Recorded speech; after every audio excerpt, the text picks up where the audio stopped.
Well, good afternoon, and thank you once again for joining me for today's Daily Update. I'm Dougal Saunders, and really happy today to be joined by Cale Boehm. Cale is a pretty well-known pharmacist. Grew up at Narromine, born at Dubbo, back in Dubbo these days, involved in one of our major pharmacies at Delroy, and he'll be here to chat a little bit about how the vaccine rollout's going from his perspective, and we'll have a chat to Cale shortly. Up until 8 o'clock last night, 38 new cases across the Western New South Wales Local Health District, 22 of those in Dubbo, 9 in the Bourke Local Government Area, 3 for Bathurst Local Government Area, 3 for Orange Local Government Area, and 1 that's been reported at Nyngan, although I can report that that one is a known household contact of a case that we have. That case is not in Nyngan, the person is actually in Dubbo. The far west, Wilcannia, has a total of 9 new cases. So up until 8 o'clock last night, total number of cases for the Health District 757, and for Dubbo 559. From that 38 new cases, we know that at least 7 have been infectious in the community, and 5 of those have been infectious in the community for at least 2 days. 18 of the cases are linked in some way, 13 are household contacts, and 5 are linked to a cluster or other known cases. 20 are still being investigated at this point in time, and we've got 18 patients in hospital across the region, 4 in intensive care, 3 of those are being ventilated currently. Now, a couple of special mentions today for situations we heard about yesterday, including at the St Mary's Aged Care Facility. Reports of a second staff member there testing positive have been clarified. There is only 1 staff member that's tested positive, along with 3 residents. The good news there, and I had a yarn to the CEO of the Catholic Healthcare that looks after St Mary's yesterday afternoon, all of the staff and all of the residents are fully vaccinated. They are obviously being watched very closely, staying on site and isolating, and all of the close and casual contacts have been identified there, which is good news. Dubbo Sale Yards is another one that came up yesterday. Now, that is considered to be a casual contact venue for August 26 and also August 30. All of the close and casual contacts are being worked through and identified with New South Wales Health. The sales have now been suspended for next week and possibly for the week after as well. Today's sale has gone ahead with some very strict protocols around some rapid testing being done before anyone's allowed in there. And also that had to be done really for animal welfare concerns. So what we're asking today is if you have any concerns about being at the sale yards on either of those dates, August 26 or August 30, or being a contact of somebody who may have been at the sale yards at that time, now is the time to come forward and get tested.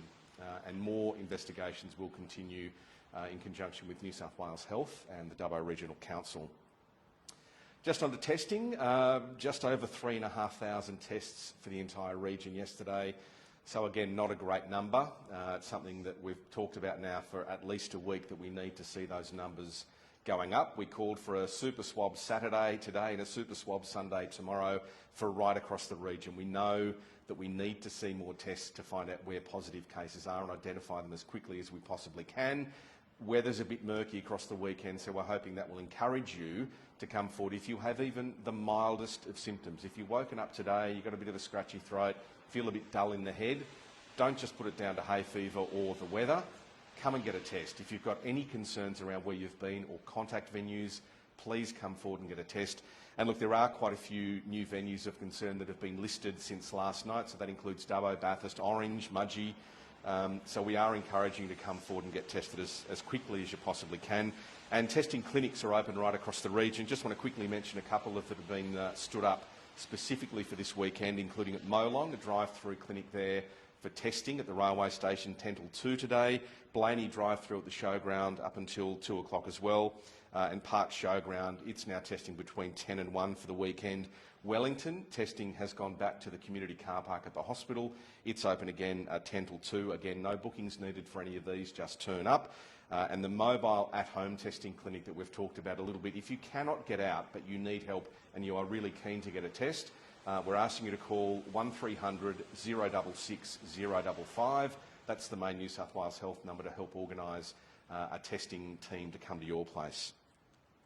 Pop-up vaccination clinics have been such a success around the region, and they're continuing today. The ADF and the Health District out and about at Collarenebri, Cowra and Condo and Dunedoo again today, so that's all been going very well. Rylstone started today as well. That's running today and tomorrow at the Memorial Hall at Rylstone, and then a big program for next week. Now, all of the details for next week are at the link, which is on this Facebook post. But just quickly, Orange and Bathurst start next week, so Monday to Sunday for Orange at the new DPI building. That's running every single day, Monday to Sunday, 9 to 4:30. At Bathurst, the Memorial Entertainment Centre, Monday to Saturday, all of next week, 9 to 4:30. Kandos is happening, Cobar's happening, Walgett's happening, Coola's happening, Coonabarabra and Gilgandra. And as I say, all of the links to those sites are on this Facebook post to find out more details, exact locations and timeframes there. All you need is Medicare. If you don't have Medicare, but you do have your individual health identification number, take that. If you don't have that, make sure you have some sort of ID to be able to go to those clinics. They're all walk-in. There's no bookings required for those ones. These are the special pop-up ones. Take your patients, take some food, maybe some water, maybe a hat, maybe sunscreen. Just be prepared for a bit of a wait at those. The drive-through clinic that's happening at Dubbo 7 days a week, that's working extremely well. Again, a link to how to book for a drive-through vaccination is on this Facebook post as well, encouraging you to absolutely get involved in that. Again, it's online bookings only, and you can also book through the main eligibility checker, which we've been talking about for a long time now, for all of the other hubs that are happening, including at Dubbo, Bathurst, Orange. Health Direct 1800 571 155, or through the main federal government's eligibility checker to book for any of those that are happening at the moment. And that includes, of course, 16 to 39-year-olds as of now. And GPs and pharmacists, like the bloke behind me, Kale, are doing an amazing job with getting lots and lots of vaccine into people's arms, and have been now for a few weeks, which is outstanding. We're asking you to contact your GP or your local pharmacist. And look, I've had some great feedback from GP clinics right around the region, and just asking me to mention that plenty of people are taking clients, but also taking non-clients for bookings for COVID vaccines now. So even if you don't have a regular GP, contact some of the other GP clinics that you know are in your town or your region. They're taking bookings all the time for people who aren't necessarily clients. So that could be you, and of course your local pharmacy. So encouraging you to do that. Wellington's been a real success story. It, of course, has had its own dedicated Vax clinic, 10 till 4, Monday to Friday.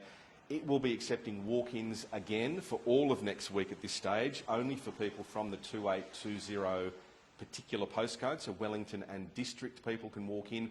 Others, look, you can make a booking, that number 6845 5423 to make a booking for that. The last week we had 796 doses of Pfizer going into arms. The week before, 742. So in 2 weeks, 1,491 Pfizer. And then you look at all the AZ that's being done by the Swift Street Medical Centre and WAX as well. Since April, over 1,000 doses of AstraZeneca have happened.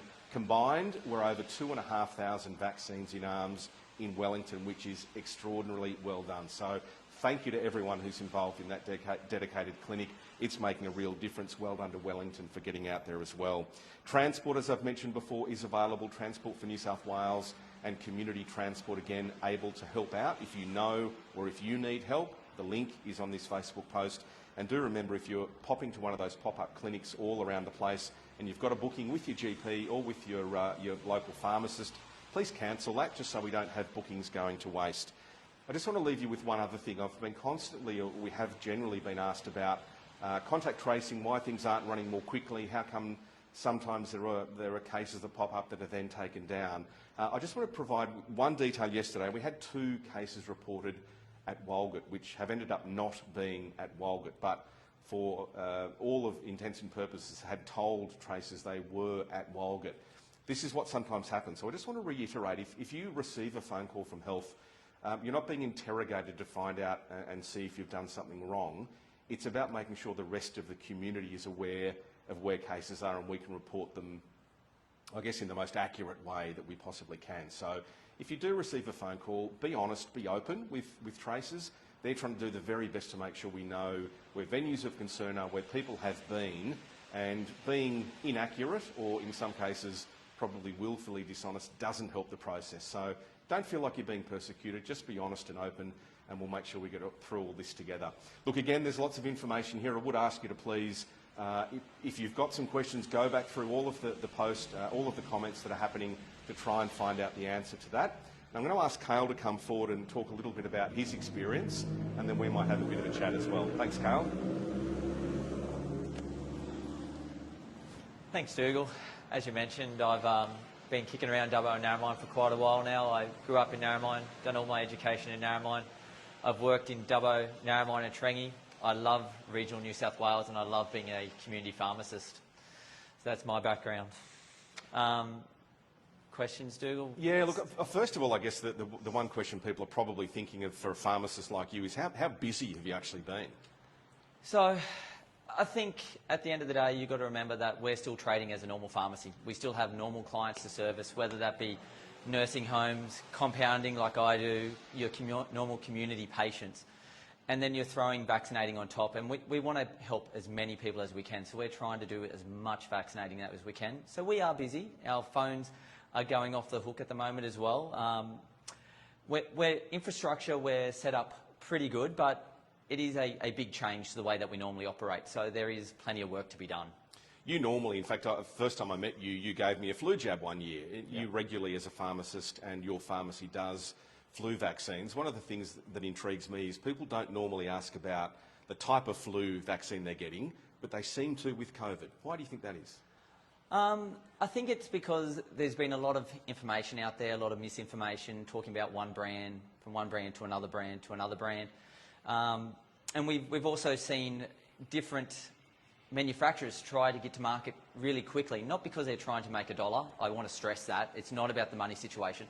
These companies are trying to make a great vaccine, a fantastic vaccine to save lives. And to do that, we've had a lot of companies get to market very quickly to ensure that we all stay safe.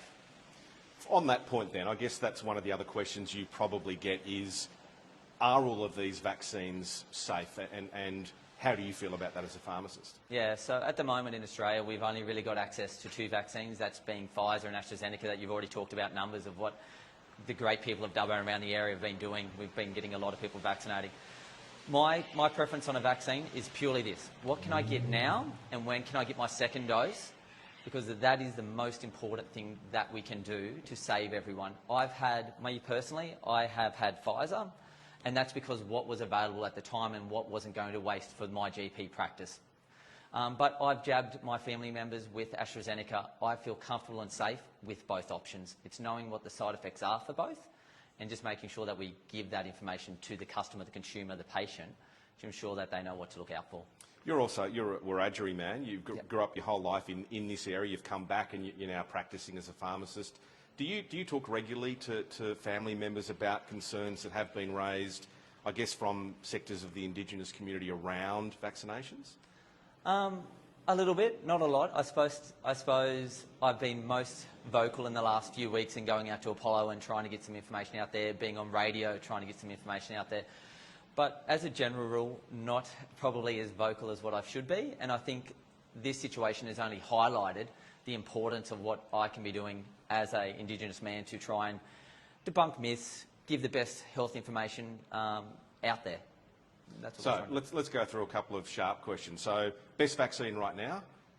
Best one right now, AstraZeneca is the most prevalent. You can get that in any pharmacy, GP. Pfizer's only through your GP, so AstraZeneca you can get more of. So that's my preference at this stage. Any reason that anyone shouldn't be getting a vaccine right now? No, there's no reason. Pregnancy, it is still recommended that Pfizer is first-line choice, but it doesn't rule out AstraZeneca. Pfizer is just first-line. In regards to everybody else, it doesn't matter if you're immunocompromised, you're better off getting a vaccine than not getting a vaccine. We might time it a little bit differently, but that's the only reason. Have you got a common question that most people ask you around vaccines? My most common one is, do you have Pfizer? The choice is, everybody wants Pfizer. And unfortunately, I want to put this out now because this will save a lot of pharmacists' time answering this question. No pharmacy has access to Pfizer. We will have access to Moderna later, but we do not have access to Pfizer. Other questions? I suppose it's the whole thing around blood clots, because everybody who knows that we can give AstraZeneca are all worried about a blood clot. Yes, blood clots are a serious issue, but they are easily treated. We know what the symptoms are. We've got protocols in place. You will be fine. That's an important message, actually, isn't it? There are protocols in place to make sure that everything's done to protect you. That's what it's about. Yeah, at the end of the day, what we need to do is protect people. And yes, a blood clot is a serious risk, but so is getting COVID. We need to weigh up the best choice for you, and that's to get vaccinated. How much capacity do pharmacists, including yours, have across the region, do you reckon? To be able to be vaccinating? It comes back down to the number of pharmacists that we have on hand, not the amount of vaccine. Vaccine is fine to get. In the first week of our vaccinating, we done over 1,000 vaccines in my pharmacy alone. You know, pharmacy are definitely pushing forward and want to be vaccinating as many people as we can. In the first 2 weeks of vaccinating, we done just under 250,000 people nationally. So we have the capacity, we have the drive, and we want to help protect. How many do you think your pharmacy in particular has done in the last couple of weeks? Have you got actual numbers? Like I said, in the first week, it was just over 1,000. Due to a bit of a slowdown because people are uptaking that pop-up clinic, fantastic, loving that people are getting vaccinated. Like Dougal said, we don't care how people are getting vaccinated, as long as they are. But if you are getting vaccinated in another spot, please just ring us and let us know so we can cancel your booking and get somebody else squeezed in. I reckon we'll push, like I said, it's been a slow week. I reckon we'll still hit over 1,500 in the 2 weeks that we've been vaccinating. Fantastic. And the message still is, whatever it takes to get you in there, now's the time. So if you can ring your local pharmacist today or go online and make a booking and you can't get into a GP, just choose wherever you can get it. Exactly, that's the biggest thing. We've had GP clinics telling people to come to us because they can't handle the load at the moment. And it's all about sharing the load. Every health professional wants to see you get vaccinated. It doesn't matter whether you get vaccinated with me, you get vaccinated down the road at Priceline, at Arana Mall. As pharmacists, and doctors, nurses, none of us care who is putting the needle in your arm. We care that you're getting the needle in the arm. Excellent, mate. Thank you so much for being here today. No worries. Thank you. That's Carl Boehm. And look, Carl's a pretty well-known bloke in Dubbo and certainly in Narromine as well. But as you can see, a great spokesperson for pharmacists, but medical professionals across the region, whether you're in Orange, Dubbo, Bathurst, Bourke, Parkes, Forbes, it doesn't matter where you are. If you can get a vaccine with somebody, get it as soon as you possibly can. Thanks again, Carl, for being with me today. We'll wrap things up there. Back again tomorrow at midday with a further update. Thanks for joining. Thank you.